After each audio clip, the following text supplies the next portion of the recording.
Bueno, buenas tardes en la presencial, buenas tardes también a distancia, a Yesenia, Mónica, Belén, Itzel, Buenas Buenas tardes, tardes, profe. profe. buenas tardes, Yaret, Diana, Buenas tardes, profe. buenas tardes. Denme un segundito, voy a focalizar la cámara para que podamos ver con claridad el pizarrón. Y bueno, listo. Pues bienvenidas a nuestra segunda semana de trabajo de la materia Historia del Pensamiento Pedagógico Universal. La semana pasada veíamos un pequeño encuadre sobre la materia, la forma de trabajo y el material base, que era este que se encuentra acá en nuestra semana 1. Ya les estoy compartiendo. Yesenia, ¿se logra ver en tu pantalla? No, profe, aún no se ve. Todavía no. Bueno, sí, la plataforma. Ya, ahora sí, ya. Ok, la plataforma sí. Ya. Bien. Ahí ya se ve, ¿verdad? Ajá. Entonces, habíamos dicho que íbamos a trabajar con este material base, que es el que aparece en la semana número 1. Y para la semana número 2 toca, que es esta semana, la clase del día de hoy, toca el tema de la antigua India.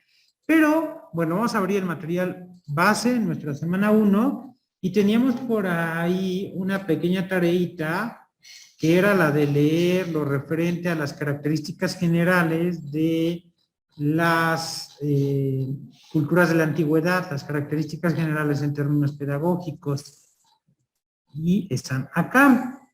Entonces, bueno, voy a hacer un poquito más grande este material para que veamos, sobre todo acá en la presencial. ¿Ahí se logra ver, compañeros? ¿Sí? Ok, perfecto. Bueno, entonces, platíquenme, antes de pasar a la antigua India, platíquenme, salud, ¿qué recuerdan sobre su lectura? ¿Qué les pareció? ¿Cuáles son estas características? ¿A distancia o en la presencial? ¿Quién dice yo?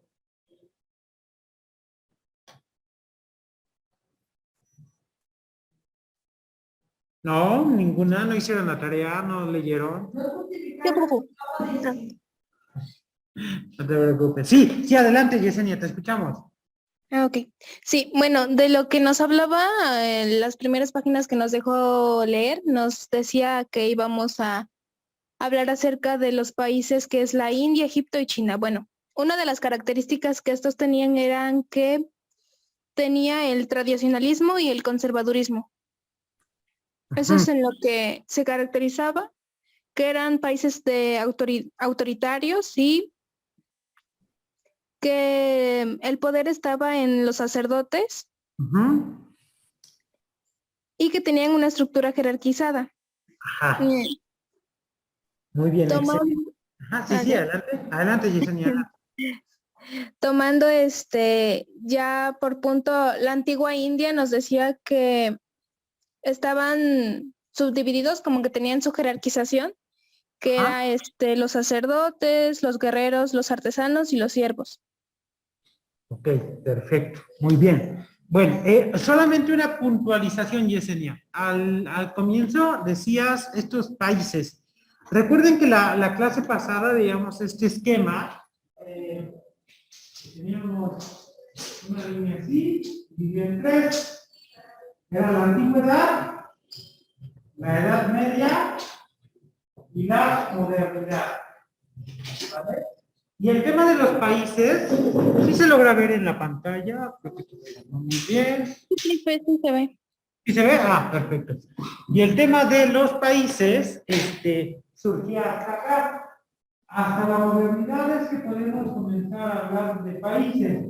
En estos otros dos bloques, en el bloque 1 y en el bloque 2, debemos hablar de culturas. Culturas y culturas. Todavía no de países, ¿vale? Fuera de ello, todo lo que dijiste, Yesenia, es correcto y es muy claro, ¿vale? Nada más esa pequeña puntualización. Países hasta la modernidad, culturas durante la antigüedad y la Edad Media. Entonces, el texto de la doctora Pernil Paloma nos va a hablar en este primer momento de las culturas de la antigüedad y va a focalizarse en tres, principalmente. La India, que es la que vas a ver el día de hoy, la China y el Egipto. Caso especial va a ser una cuarta cultura que es Grecia. Y lo voy a poner con una Grecia va a ser un caso especial. ¿Va? Bueno, pero de ahí en fuera, estas tres culturas, en general las cuatro de la antigüedad, nos dice Yesenia, con base en la lectura que realiza de estas primeras páginas del texto, que está muy marcado este tema que está en el inciso A, que es el tradicionalismo y el conservadurismo, ¿no? Dice, esta es una característica no de la India, no solo de la China, no solo de Egipto, sino de las tres, e inclusive también de Grecia. Y debemos entender el tradicionalismo y el conservadurismo como una característica estática, es decir, a estas sociedades les costaba muchísimo el cambio. No había como un hábito hacia la transformación o hacia los cambios. Lo que era hoy, lo era porque venía siendo desde hace 200 años y en 100 años continuaría siendo de esta misma forma. Denme un segundo, por favor.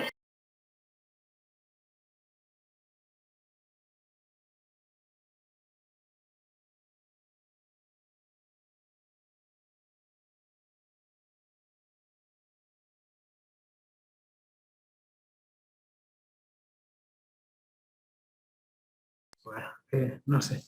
Entonces, esta parte es importante. Estas tres culturas tenían esta característica.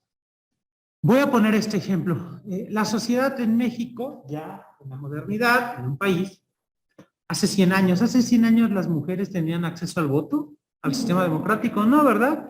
Hoy tenemos acceso al voto, la parte femenina de la población, y dentro de 100 años, ¿qué nos asegura que ya no solamente las mujeres, sino los niños, por ejemplo, ¿no?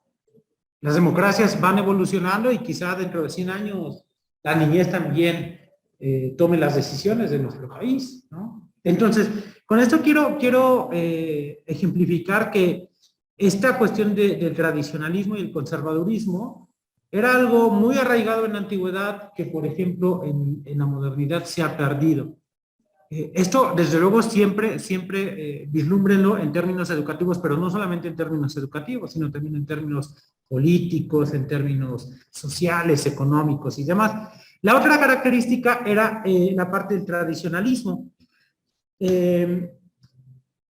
Los hábitos, lo que se hacía, lo que se enseñaba, tenía que ver con una tradición y muchas veces esa tradición era religiosa.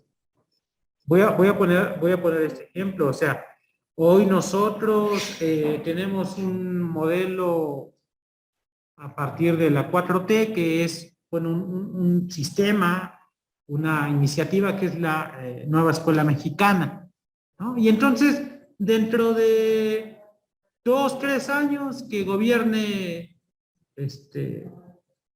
el partido guadalupano, va a haber otra iniciativa y dentro de 10 años que regrese el PRI al poder, va a haber otra iniciativa educativa.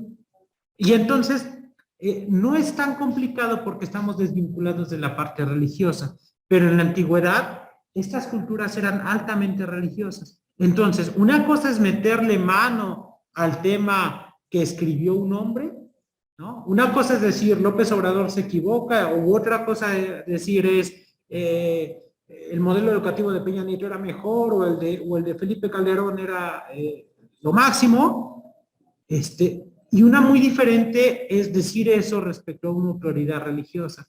Entonces, bueno, esa es otra característica. Por eso dice, en todas estas culturas se constata la existencia de un depósito doctrinal. El depósito doctrinal venía por parte de la religión, ¿vale? De las diferentes religiones, y en términos educativos decaía sobre el profesor. El profesor todavía se veía como esta vasija que cuidaba el conocimiento, ¿no? Ni siquiera era un conocimiento propio, ¿no? El conocimiento del profesor no era, voy a poner este ejemplo, si el profesor fuera esta botella, ¿no? El conocimiento que tenía no era porque él se había llenado por sí solo con ese conocimiento, sino más bien porque ese conocimiento le venía de una divinidad. Entonces, atentar contra el conocimiento del profesor, decirle al profesor, está usted equivocado, o eso que usted dice no es correcto, no era atentar contra el profesor mismo, sino era atentar y poner en tela de juicio a la divinidad en persona. Entonces, por eso por eso esta complejidad, ¿no? Bueno, entonces, por ahí dice, de carácter predominantemente religioso, científico y cultural, que debe ser finalmente conservado y transmitido y que sirve de base a la educación, ¿no? Bueno, la segunda característica era la prevalencia o primacía del principio de autoridad, que se traduce en el ámbito educativo, en una aceptación reverente de ese depósito doctrinal que se considera como tesoro y en una alta estima, veneración del saber y de la figura del maestro, cosa pues desde luego que se ha perdido, ¿no? En términos históricos, en la antigüedad, esta parte de que el maestro era justamente el maestro con mayúsculas, pues en la modernidad se ha perdido, ¿no? Y pues cualquiera de nosotros puede tener un mayor acceso a la información que el maestro mismo a través de un teléfono móvil, ¿no? Entonces el maestro ya deja de ser el maestro y se comienza a convertir en el facilitador, en el acompañante, en el coach, ¿no? En todo menos en este depósito doctrinal, ¿vale? Y bueno, las últimas dos, dice, estas civilizaciones florecen a menudo sobre un tronco de macizas organizaciones estatales que se extienden uniformemente sobre grandes territorios en las poderosas clases o castas sacerdotales, guerreras, etcétera. Esta parte es otra característica. Estas culturas eran altamente clasistas. Si algo, y esto ahorita lo vamos a ver, si había un miedo constante, un pavor, una aversión, si vomitaban un concepto, estas culturas, ese concepto era el de igualdad. Para nosotros, la noción de igualdad es una noción natural, ¿no? Hombres y mujeres debemos ser iguales, ¿no? Hay algo que se llama la ONU, los derechos humanos, ¿no? O sea, que tratan de establecer que no importa si usted es blanca y un servidor es moreno, no importa si usted es católica y un servidor es ateo, no importa cualquier condición política, social o cultural, por el simple hecho de ser humanos, tenemos la participación de la igualdad. Bueno, pues en la antigüedad no. En la antigüedad había una alta necesidad de clasificar, y cuando me refiero a clasificar era eso, a establecer clases sociales. Entonces, obviamente, la educación, y esto es otro aspecto, la sociedad era escalonada, y entonces la educación no era un derecho como aquí. Acá la educación en la modernidad es un derecho, y en muchas ocasiones comienza a ser una obligación. Se comienza a hablar no solo de la laicidad, de la gratuidad, sino también de la obligatoriedad de la educación. En la antigüedad, la educación más que un derecho era un privilegio. Y obviamente un privilegio para las clases más elevadas. No era un privilegio para todos. Vamos a ver, por ejemplo, que las mujeres estaban en algunas de estas culturas excluidas de esos privilegios, ¿no? Vean cómo se ha ido transformando.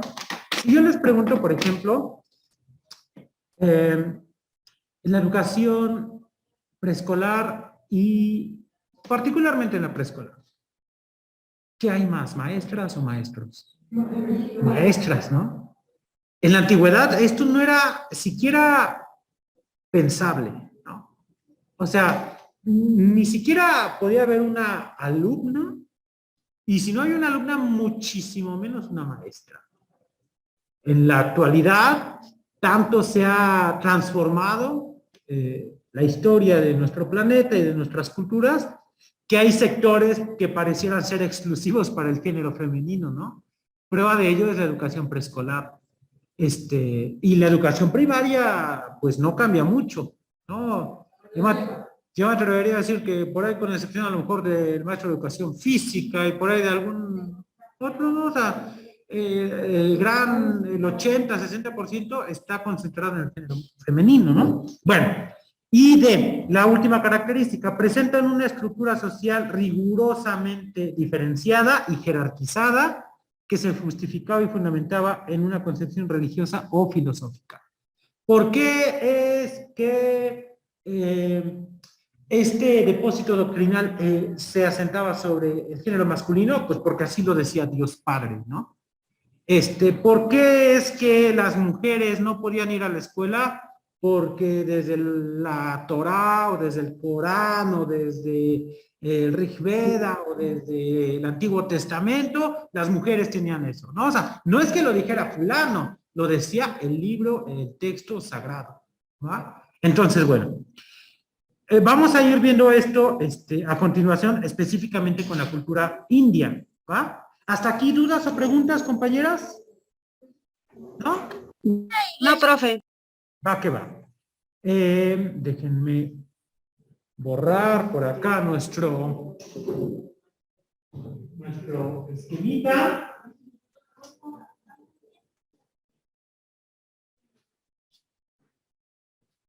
Y bueno, quiero compartirles rápidamente un pequeño material, un videito de la semana 2 para complementar el tema de la cultura india.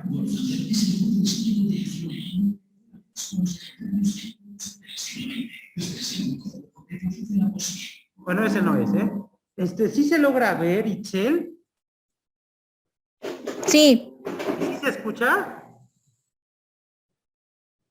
está en pausa ahorita. Ajá, ok, ¿le quito la pausa? No, no se escucha. Aquí.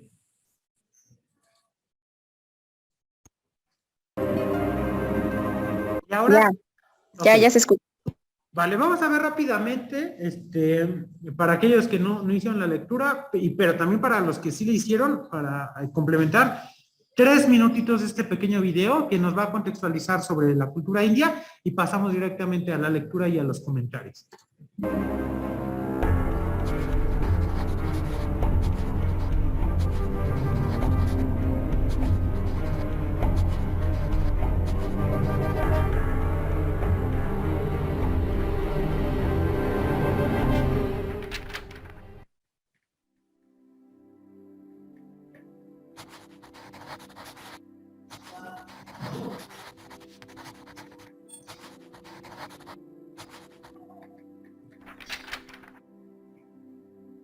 La antigua civilización de India, además de ser una de las primeras civilizaciones del mundo, fue también una de las civilizaciones más extensas e importantes del continente asiático.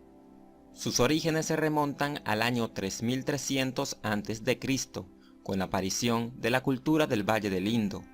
Esta cultura se desarrolló en la zona sur del continente asiático, específicamente entre el río Indo y el río Ganges. Estos ríos fueron muy importantes para esta civilización, ya que en ciertas épocas del año inundaban las tierras cercanas, haciéndolas muy fértiles para la agricultura. Sus primeros pobladores fueron tribus nómadas que cultivaban la tierra y tenían animales domésticos, pero con el pasar de los siglos llegaron a desarrollar una cultura urbana, es decir, fundaron ciudades que crecieron progresivamente. De hecho, sus ciudades crecieron de tal manera que se cree que llegaron a tener alrededor de 50.000 habitantes en su momento de máximo esplendor. Así que esta fue una civilización muy desarrollada, que posiblemente tuvo el mismo nivel de desarrollo que tuvieron las grandes civilizaciones de la época. Ahora bien, ¿cómo era su organización política? Sobre todo quiero que pongan atención en esta parte, en la organización política, ¿vale? Y la sitúen históricamente, 3300 antes de Cristo.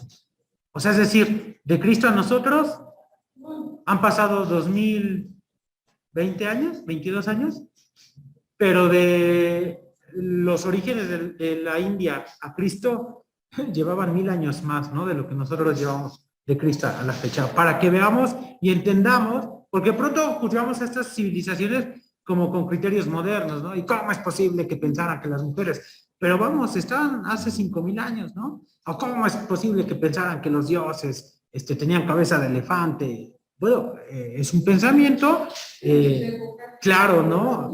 Que responde a un contexto. En un principio, la cultura del Valle del Indo se caracterizó por estar organizada en clanes y estar liderada por un jefe de guerra. Pero, con el transcurrir del tiempo, su organización política cambiaría, especialmente porque este pueblo será invadido en varias oportunidades.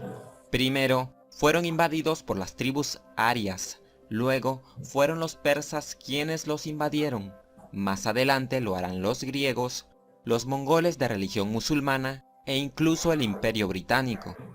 Pero realmente la invasión más importante fue la realizada por las tribus arias, ya que fueron ellos los que transformaron la organización política de la antigua India. Esto lo lograron a través de su poder militar y de sus creencias religiosas. De esa manera crearon la monarquía, un sistema en el que el rey es el gobernante supremo del territorio y le hereda su puesto a sus familiares. Y aunque el rey era la autoridad más relevante en el gobierno, también los sacerdotes y los gobernadores de provincia ejercieron un papel muy importante en la política de la antigua India. Sin embargo, las tribus arias no solo transformaron la organización política de la antigua India, sino también su organización social. Esto lo hicieron dividiendo a la población a través de un sistema de castas. Antes de continuar, recordemos qué son las castas. Las castas son grupos dentro de la sociedad a los cuales se pertenece dependiendo de tu nacimiento. Por ejemplo, el hijo de un guerrero pertenecía a la casta de los guerreros, por lo tanto, estaba obligado a convertirse en uno, independientemente de que él quiera serlo o no. No podía convertirse en sacerdote o comerciante porque una casta no podía mezclarse con las otras. Por eso, las castas hicieron que la sociedad de la antigua India fuera muy estática, ya que no existía ninguna forma de progreso social, pues cada casta debía conservar su posición. La casta más poderosa de esta civilización fueron los brahmanes. Ellos Estos conceptos, pónganlos muy en claro porque vienen ahorita en la explicación. Brahmanes, chatrias. fueron los líderes espirituales, es decir, los sacerdotes, pero también asumieron responsabilidades políticas, ya que además se encargaban de ser jueces. Por debajo de ellos se encontraban los chatrias, es decir, los guerreros. Ellos se encargaban de defender el territorio y además de hacer cumplir los decretos y mandatos del rey. Luego estaban los vaisyas, una casta conformada por los artesanos y los comerciantes. Seguidamente se encontraban los sudras, la casta más baja. Estaba integrada por los campesinos y los trabajadores, quienes debían dedicar su vida a servir a las demás castas. Y finalmente, incluso por fuera del sistema de castas, se encontraban los parias. Ok.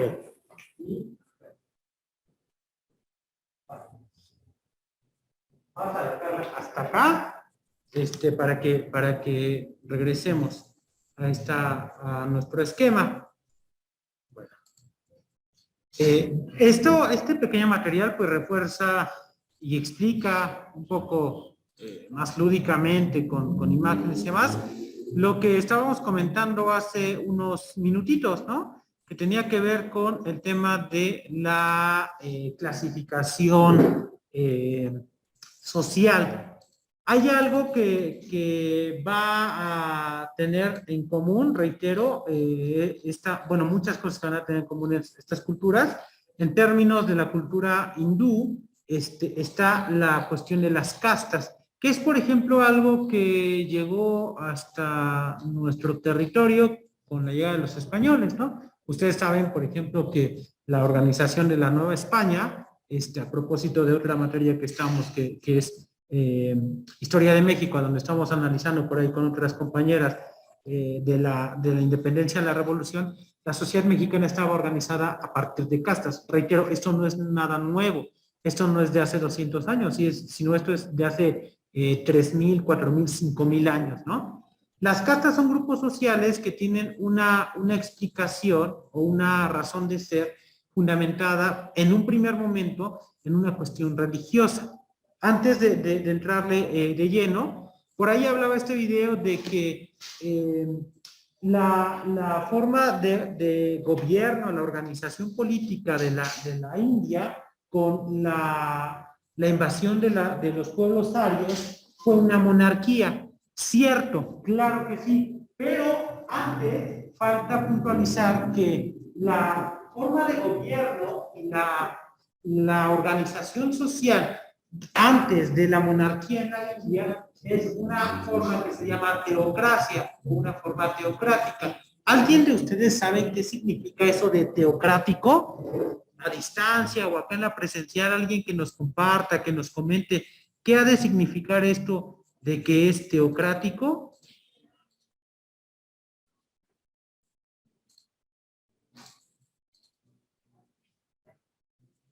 ¿Cómo a qué le suena? ¿Podría ser sobre el gobierno? Sí, claro que sí, puede ser, y de hecho lo es, porque la palabra kratos significa poder. Voy a anotarlo por acá. La palabra kratos significa poder. ¿Ok? Y la palabra deo, como aquí les suena.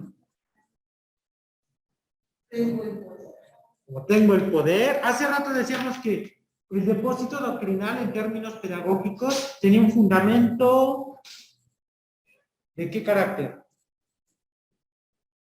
¿De dónde le venía la sabiduría a los maestros? De los sacerdotes, pero los sacerdotes de la figura en cuestión religiosa, ¿no? De Dios. La palabra teo significa Dios. Entonces, las sociedades antiguas van a ser teocráticas. ¿Ok? Es decir, no existen las democracias. Hoy, por ejemplo, en México y en muchos países modernos, la forma romántica de gobernar y de dirigir a una población es la democracia, en la que, en teoría, la mayoría de la ciudadanía toma las decisiones, ¿no? En México, por ejemplo, elegimos el gobierno federal cada 6 años. Entonces, cada 6 años vamos a las urnas y decidimos, y lo que diga la mayoría. Bueno, pues en la antigüedad estas cosas no se daban.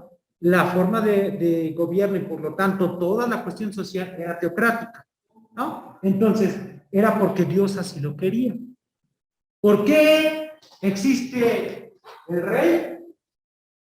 El rey es de hecho, la palabra arquía, arcos, arconte, significa rey.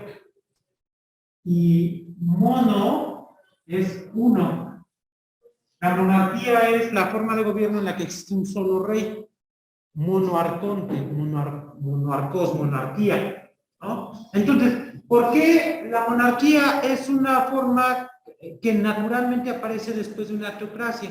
Bueno, pues porque el poder divino se personaliza.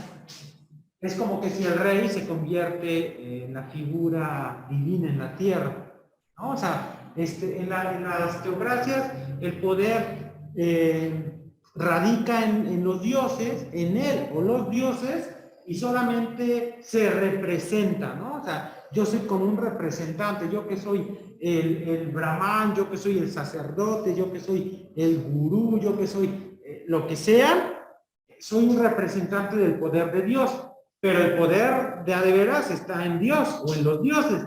Bueno, pero después cuando los dioses, los humanos, pues, naturalmente nos corrompemos ante el poder, entonces decimos, pues mejor hay que quitar a los dioses y yo me vuelvo la personificación del poder, ¿no? Y entonces aparecen las monarquías. Bueno, tanto en la parte teocrática de la India como en la parte monárquica las castas no desaparecen. Y entonces son estas, los brahmanes, que son básicamente los sacerdotes, ¿no? Los brahmanes, los kshatriyas, las tienen ustedes allá anotadas, los vaishyas, los sudras, y por acá tenemos una línea que se llaman los paryas. Ahorita vamos a analizar de dónde vienen, ¿no?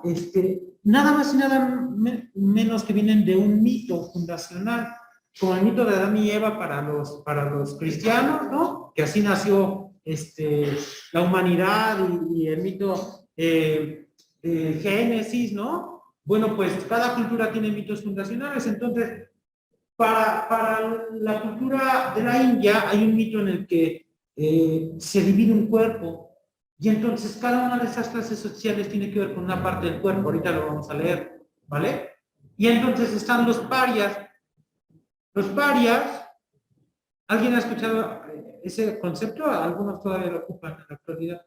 Cuando le dicen a una persona que es un paria, es pues básicamente una forma de clasismo, ¿no? Pero de negarle la humanidad. Un paria es algo que ni siquiera es humano. O sea, si yo groseramente, grotescamente, maleducadamente viera a alguna persona por la calle y le dijera que es un paria, lo que le estaría diciendo es ni siquiera eres humano, ¿no? O sea, eres lo mismo que un animal, lo mismo que una piedra, ¿no? No tienes derechos, no tienes, desde luego, valores, no tienes nada, ¿no? Eres una cosa vendible. Entonces, esos serán los parias. Estas castas no van a desaparecer. Por eso dice, por acá. Esto determina y explica y justifica la peculiar estructura de la sociedad hindú, que se halla rigurosamente dividida en jerarquías en 4 castas. Estas castas salen de acá, de este libro, que es el Rig Veda, que es uno de los libros sagrados de la cultura hindú, se lo estoy marcando. Los brahmanes son los sacerdotes que proceden de la cabeza de la divinidad.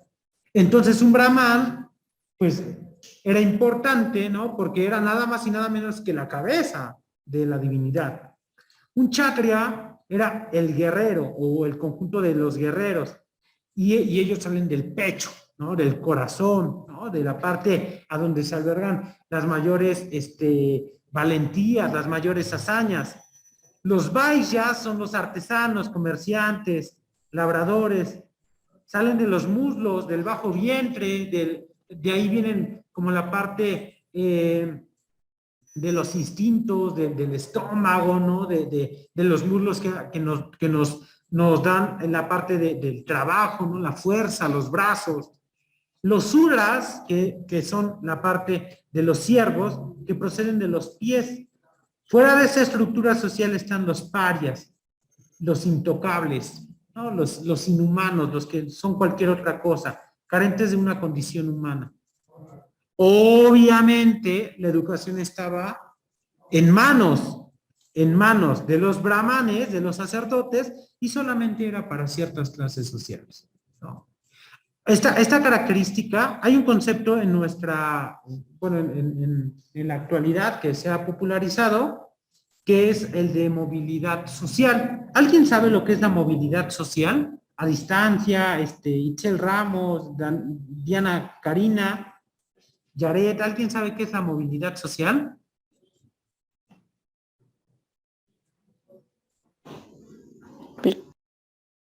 ¿O como qué se imaginan? Ajá.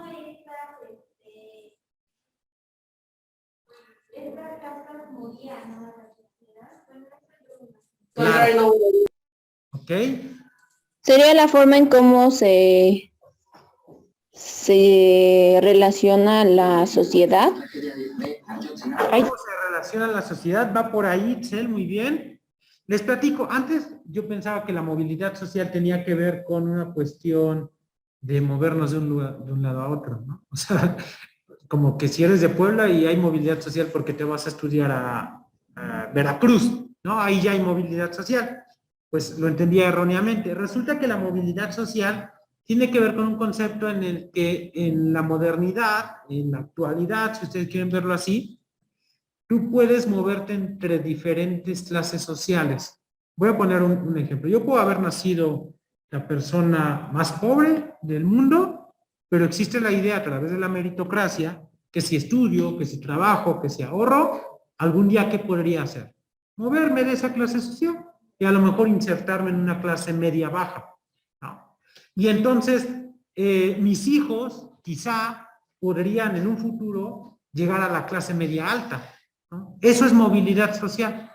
Que tú, o el caso contrario, que es muy extraño, que tú naces en una familia privilegiada, pero por mala administración, por azares del destino, te conviertes el día de mañana en la persona más pobre de la familia, ¿no?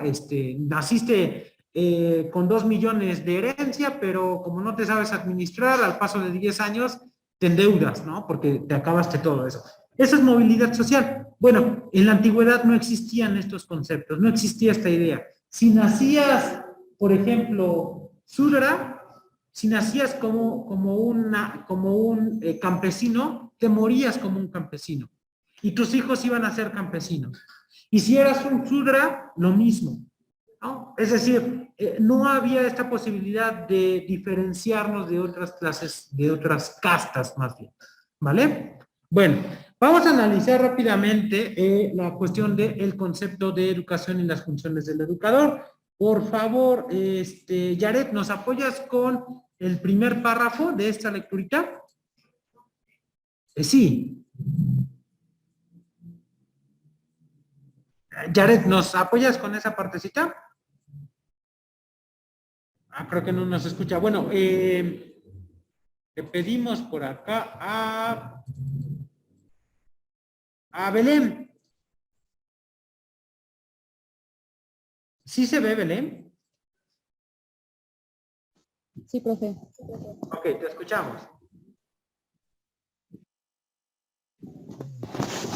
En coherencia con la concepción antropológica y cosmológica hindú, la educación era entendida como un proceso de perfeccionamiento de carácter liberador, en un doble sentido, como liberación de la ignorancia y como liberación de los condicionamientos existenciales a los que está sometido el hombre, como consecuencia de su forzosa solidaridad en los cosmos y su dependencia de la ley del karma. Ok, perfecto. A ver, un poquito borroso, pero no pasa nada. Muchas gracias, Belén. Esta parte es fundamental. ¿Cómo se ve la educación para la cultura hindú? Se ve como un proceso de liberación. ¿Ok? No es un proceso, por ejemplo, como en la actualidad, que nos dicen nuestros papás, estudia para que tengas un buen trabajo. Hoy día, muchas veces el concepto de la educación tiene que ver con un aspecto de la profesionalización del trabajo. Estudia para que seas un abogado, estudia para que seas un arquitecto, estudia para que seas un ingeniero. No, en la antigüedad no, porque esto no importaba. Porque si habías nacido escritura, pues ahí te ibas a quedar. Ya no tenías que estudiar, o sea, de por sí lo tuyo iba a ser cuidar borregos y plantar frijol, ¿no? O sea, como que esta idea de que ibas a ser un profesionista, pues no existía, ¿no? Entonces, ¿qué sí existía? La idea de la liberación. ¿No? Entonces, la educación es un instrumento para liberarnos. Y la pregunta es, ¿liberarnos de qué? Bueno, pues la cultura hindú pensaba que de la ignorancia. Y tenían este concepto, avidya, que es ignorancia, ¿no? Entonces, liberarnos de la ignorancia y como liberación de los condicionamientos existenciales a los que es sometido el hombre como consecuencia de su forzosa solidaridad con el cosmos. Y para esta cuestión utilizan este concepto que es maya y su dependencia de la ley del karma, ¿no? Bueno, entonces, la educación tiene que ver con un proceso de liberación, un proceso de liberación de las pasiones, de los padecimientos, de las enfermedades, de las tristezas del alma, que son propias, ¿no? De la condición humana, pensaban la cultura hindú. Entonces, como de cualquier forma nos toca vivir eso, ¿no? Por nuestra relación con el cosmos, dicen con el maya, la educación te ayuda a sobrellevar.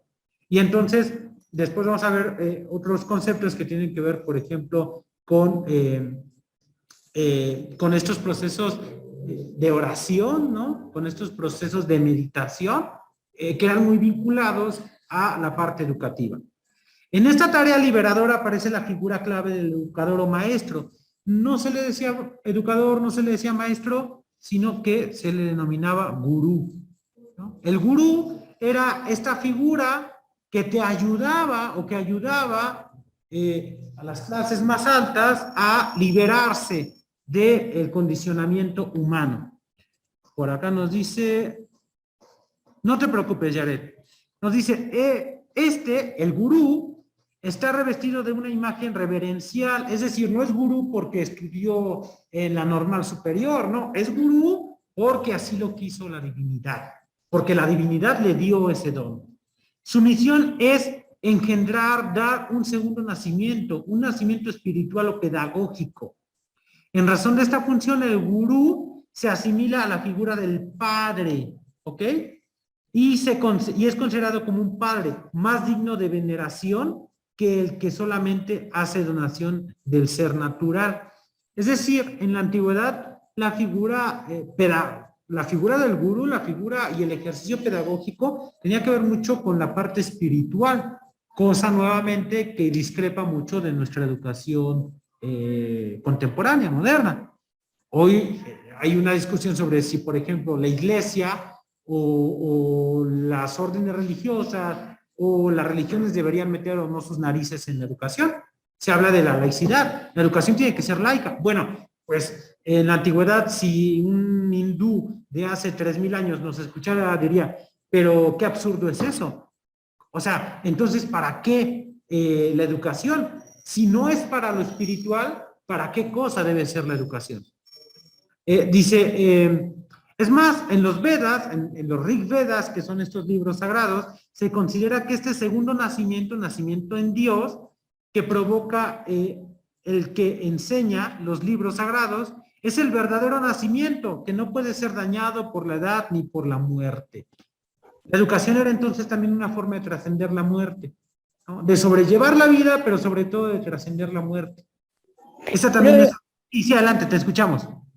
Creo que, bueno, no sé si recuerdo que fue ahí, donde había leído que exactamente era lo que hacían los indios, eran los de la India, o sea, prepararnos era toda una vida para la vida más allá de la muerte, era como que todo el proceso que tenía que pasar el hombre específicamente para poder llegar al, ¿cómo se le? Pues sí, a los brazos, digamos, del Padre Celestial.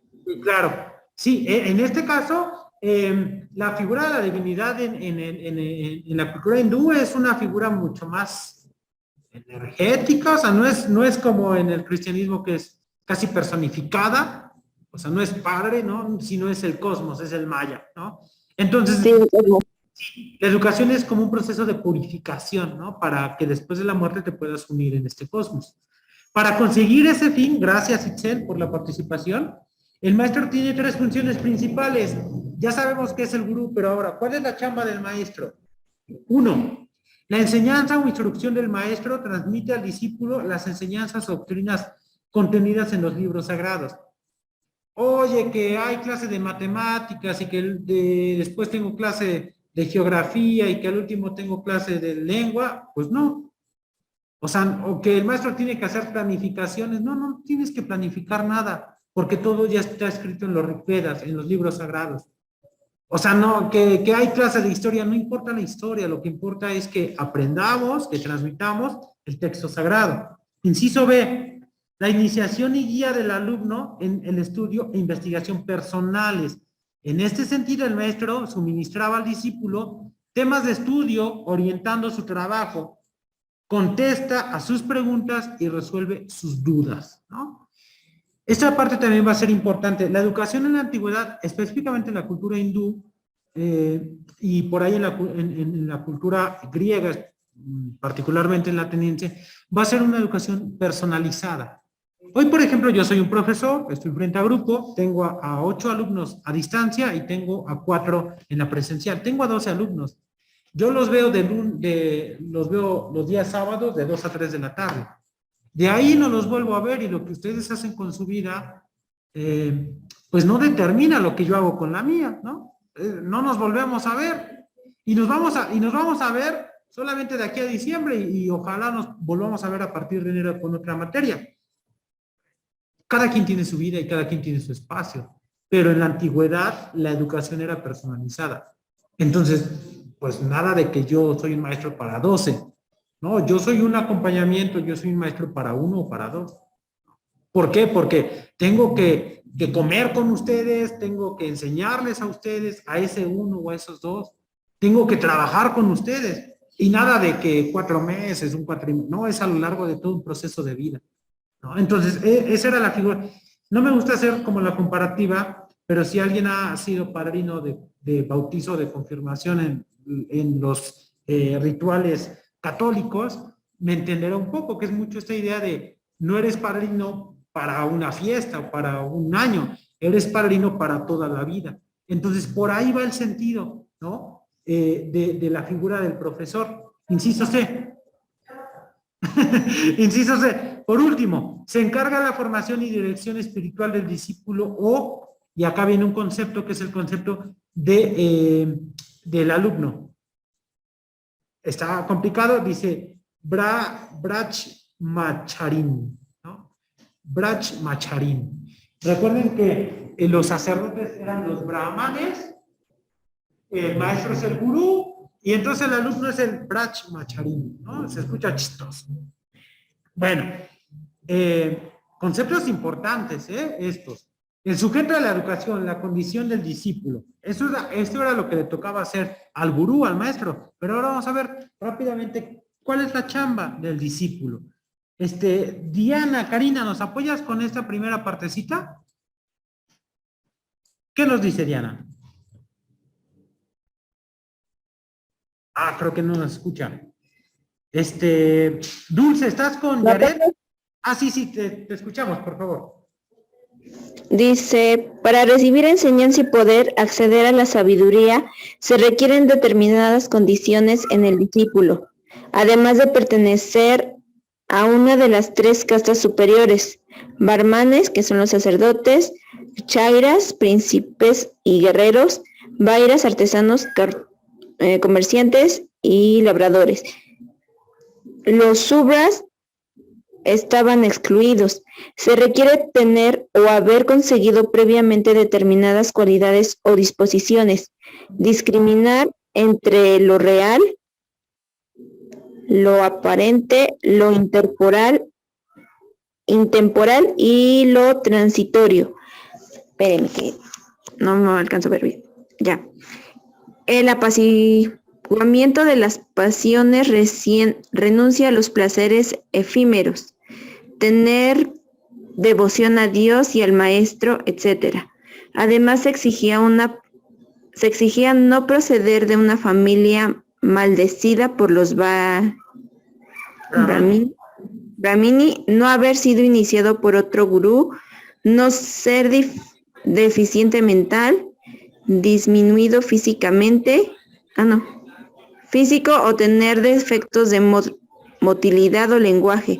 Se excluían también a los perezosos o somnolientos, a los engreídos del propio saber, a los envidiosos o discretos, etcétera. Muy bien. A ver, súper fuerte este párrafo. Porque en la actualidad, por ejemplo, si tú le niegas la educación a un alumno, te metes en un problemón, ¿no?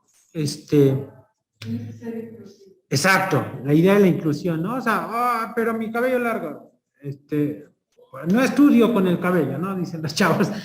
Bueno, pues no puedes negarles eso.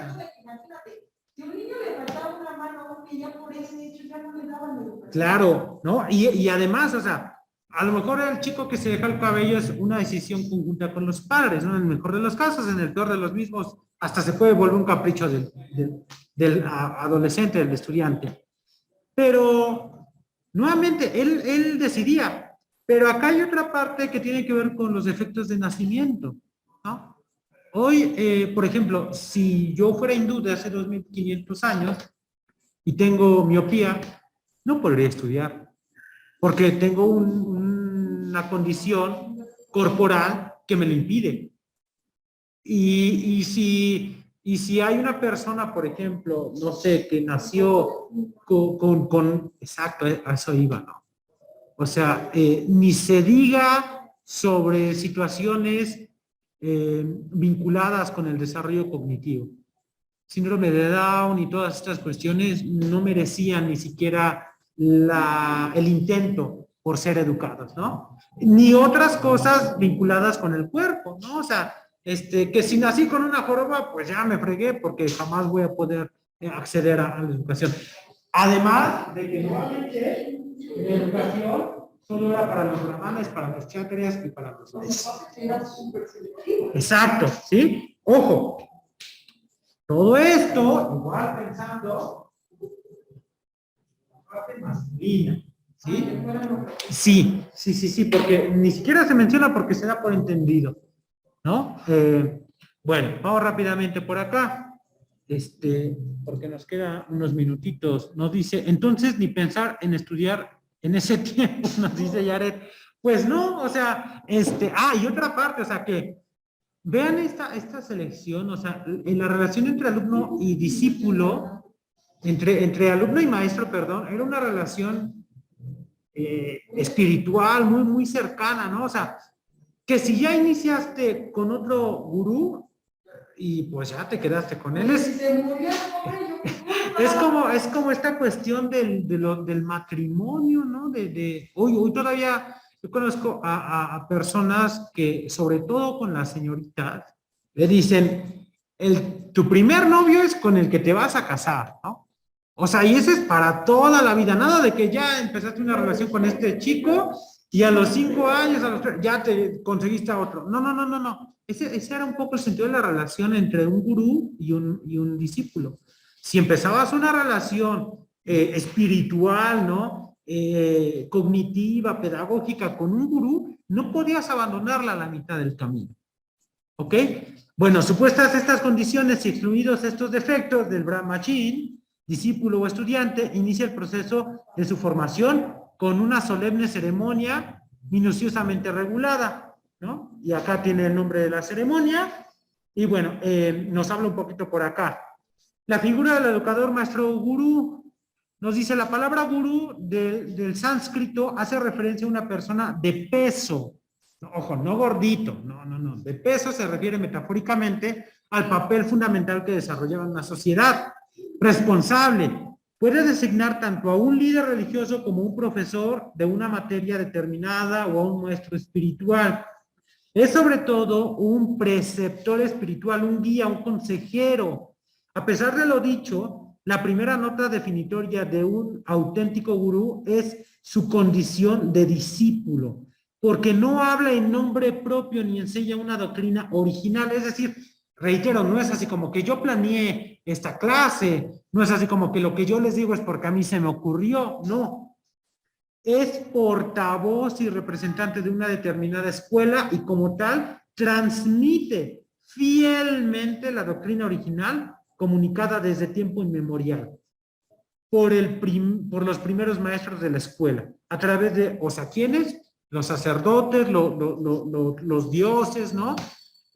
A través de una sucesión ininterrumpida de gurús y discípulos. Él forma parte de esa cadena de comunicación y es a su vez custodio y transmisor fiel del tesoro de esas tradiciones, ¿no? O sea, nada de moverle una coma, de cambiarle una palabra, porque reitero, lo que está en juego no es tu palabra, sino es la de la divinidad. ¿Ah? Bueno, ya no nos da tiempo, ustedes ya lo habían leído por acá, el fin de la educación, ¿no? Obviamente es un fin espiritual, no nada práctico, no es nada técnico, no es para ser abogados, no es para hacer dinero, no es para nada que no sea una cuestión religiosa. El contenido y las fuentes de la educación es otro apartado. Y con eso, el método y medios de los recursos didácticos. Por acá, esta parte es bien importante. Nada que los estilos de aprendizaje y las inteligencias múltiples de Garner y ¿cómo? La memorización, la mnemotecnia, sí. Instituciones formativas. Y bueno, la próxima semana, ahora sí, porque me di cuenta de que hoy no leyeron, ¿eh? La próxima semana, la educación china, para la semana 3. Igual, la ubicación histórica, el concepto de educación. Ya vimos que para los hindúes hay un concepto, para los hindúes va a ser otro concepto. El fin y los objetivos de la educación. El contenido y las fuentes de la información. La figura y función del educador, ¿vale? Y hasta ahí, para que después vengamos con Egipto, ¿va? Vean, es nada más a la 30, pero empieza en la 27, son 3 hojitas, ¿eh? Lean por favor. Bueno, dudas, preguntas, Yaret, Diana, Karina, Belén. Hace rato nos decía Yaret. No, profe, todo bien. Todo bien, nos decía a través del chat, pues ya ni estudiar, ¿no? Era bueno. Profe, Sí, dime. por ejemplo, yo soy Dulce, pues la verdad, si viviera en ese tiempo, ni estudiar, vaya, porque sufro de miopía, imagínese. Sí, sí, yo tengo miopía y astigmatismo, ¿no? Entonces, capaz que encerrado nos dejaban, ¿no? Bueno, pues vamos a dejarla hasta acá, compañeras. Les mando un fuerte abrazo, cuídense mucho, consulten el material, ya hay material cargado también para la semana 3, es igual un pequeño video sobre la cultura china para que la contextualicemos mejor, ¿va? Saludos y que pasen bonita semana. Cuídense. Igualmente, profe, gracias. Bye.